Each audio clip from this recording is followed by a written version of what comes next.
तो अब तक हम पढ़ चुके हैं कि लेखक को क्या है, वृक्ष का नाम नहीं याद आ रहा था, फिर अचानक उन्हें याद आता है और तब वे सोचते हैं कि ये रामगिरी में जो पेड़ था कुटज वृक्ष, उसी के फूल से क्या है कालिदास ने मेघ की अभ्यर्थना की थी। जब उन्हें और कोई फूल नहीं मिला, बकुल नहीं मिला, चंपक नहीं मिला, वहाँ और कोई पुष्प नहीं मिला, तब कालिदास ने क्या किया था, जब वे श्राप मुक्त हो जाते हैं तो वे रामगिरी आते हैं और कुटज फूल से ही मेघ की अभ्यर्थना की थी। तो इसी कारण क्या है, कुटज फूल को गाड़े का साथी कहा गया है, बुरे वक्त का साथी, क्योंकि उस वक्त जब उन्हें और कोई फूल नहीं मिला तो वे इसी फूल से अंजलि देते हैं। और लेखक भी चाहते हैं जब आए हैं तो कुटज फूल से क्या है मेघ की अंजलि दे अभ्यर्थना करें। आगे सुनो। कुटज के ये सुंदर फूल बहुत बुरे भी तो नहीं है, फूल क्या है उतने बुरे भी नहीं है जो कालिदास के काम आया हो। तो ये फूल जो है वह किनके काम आया था, कालिदास के काम आया था, उसे ज्यादा इज्जत मिलनी चाहिए। तो जो पुष्प कालिदास के काम आया था उन्हें उतनी इज्जत नहीं मिली जितनी की मिलने चाहिए थी, मिली कम है। पर इज्जत तो क्या है नसीब की बात होती है, इज्जत भी क्या नसीब की बात होती है। जैसे उन्होंने उदाहरण के तौर पर क्या है रहीम के बारे में कहा है, रहीम को मैं बड़े आदर के साथ स्मरण करता हूँ। लेखक किसे याद करते हैं, रहीम को। वे बहुत बड़े काव्य दोहे लिखते थे। रहीम के पद आप लोगों ने पढ़ा होगा। तो रहीम को मैं बड़े आदर के साथ स्मरण करता हूँ। दरिया दिल आदमी थे, उनका दिल बहुत बड़ा था, वे हमेशा क्या है दूसरों के कामों में आते थे। पाया सो लुटाया, तो उन्हें उनके पास जो भी धन आता था, जो भी आता था वो दूसरों के ऊपर लुटाते थे, गरीबों पर लुटा देते थे। लेकिन दुनिया है कि मतलब से मतलब है, दुनिया क्या करती है, मतलब से मतलब रखती है, रस चूस लेती है, छिलका और गुठली फेंक देती है। क्या है, जब आपसे काम निकल जाता है तो आपको और इज्जत और सम्मान नहीं देती है। ठीक है, जितना दिन आपसे क्या है समाज क्या करता है, आपसे जितना फ़ायदा लेना है ले लेते हैं और उसके बाद क्या है आपको कोई इम्पोर्टेंस नहीं देते। सुना है रस चूस लेने के बाद रहीम को भी फेंक दिया गया था। तो क्या है, रस चूसने के बाद क्या है रहीम को भी क्या है उन्हें भी फेंक दिया गया था। एक बादशाह ने आदर के साथ बुलाया, उनको आदर के साथ बुलाया, दूसरे ने क्या किया, उसको फेंक दिया। हुआ ही करता है, तो क्या है ऐसा हुआ ही करता है। इससे रहीम का मोल घट नहीं जाता, उनकी फकड़ाना मस्ती कहीं गई नहीं, अच्छे भले कद्रदान थे। तो क्या है रहीम का मोल कहीं घटा नहीं, वे तो बहुत कद्रदान था, उनका काफी कद्र हुआ था। लेकिन बड़े लोगों पर भी कभी कभी ऐसी वितृष्णा सवार होती है कि गलती कर बैठते हैं। मन खराब हो रहा होगा, लोगों की बेरुखी और बेकद्रदानी से मुरझा गए होंगे।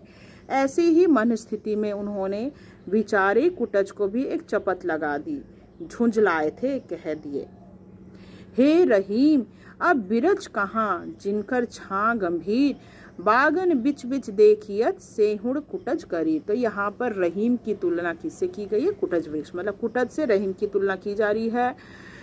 मतलब जिस प्रकार कुटज को सम्मान नहीं मिला उसी प्रकार रहीम को भी फेंक दिया गया था।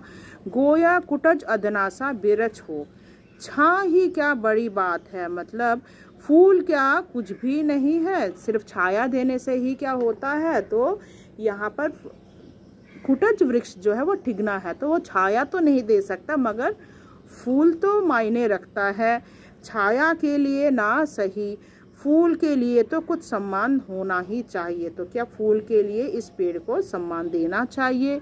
मगर कभी कभी कवियों का भी मूड खराब हो जाया करता है, वे भी गलत बयानी के शिकार हो जाया करते हैं। फिर बागों से गिरिकुट बिहारी कुटज का तो क्या तुक, अगर मतलब कवि लोगों का मूड ठीक रहा तो उसको उसके बारे में लिखते हैं, सम्मान देते हैं, सभी मूड के ऊपर डिपेंड करता है। कुटज, अब देखो हम पढ़ेंगे कुटज के नामकरण के बारे में। कुटज अर्थात जो कुट से पैदा हुआ है। तो कुटज का अर्थ क्या है, जो कुट में पैदा हुआ, कुट से पैदा हुआ है। अब देखो कुट घड़े को भी कहते हैं घर को भी कहते हैं। तो कुटज दो है वह घड़े को कहते हैं, घर को भी कहते हैं। कुट अर्थात घड़े से उत्पन्न होने के कारण प्रतापी अगस्त्य मुनि भी कुटज कहे जाते हैं। तो जो अगस्त्य मुनि है बहुत बड़े प्रतापी मुनि थे, तो उनको भी कुटज कहा जाता है। घड़े से तो क्या उत्पन्न हुए होंगे, तो वे घड़े से भला क्या उत्पन्न हुए होंगे, कोई और बात हुई होगी, तो किसी और कारण से क्या है उनका नाम कुटज पड़ा होगा। संस्कृत में तो लेखक के मन में आता है कि देखो संस्कृत में कुटहारिका और कुटकारिका दासी को कहते हैं। तो क्या है, दासी को क्या कहते हैं, कुठारिका और कुटकारिका। इसको अंडरलाइन कर लो कि दासी को क्या कहा जाता है, क्यों कहते हैं। कुटिया या कुटीर शब्द भी कदाचित इसी शब्द से संबंध है। तो कुटिया को भी कुट कह सकते हैं, कुटीर यानी झोपड़ी। क्या इस शब्द का अर्थ घर ही है, हो सकता है इस शब्द का अर्थ घर हो। घर में काम काज करने वाले दासी कुटकारिका और कुठारिका कही ही जा सकती है। एक जरा गलत ढंग की दासी कुटनी भी कही जाती है। तो गलत ढंग की जो दासी होती है उन्हें कुटनी भी कहे जाते हैं। संस्कृत में उसकी गलतियों को थोड़ा अधिक मुखर बनाने के लिए उसे कुटनी कहा दिया गया है। अगस्त्य मुनि भी नारद जी की तरह दासी के पुत्र थे क्या? तो लेखक के मन में आता है, क्या अगस्त्य मुनि भी दासी के पुत्र थे? घड़े से पैदा होने का तो कोई तुक नहीं है। देखो घड़े में तो पैदा हो नहीं सकते, ना मुनि कुटज के सिलसिले में, ना फूल कुटज के, फूल से नहीं हो सकता। हो सकता है क्या वे दासी के पुत्र थे, इसीलिए उनका नाम कुटज पड़ा होगा।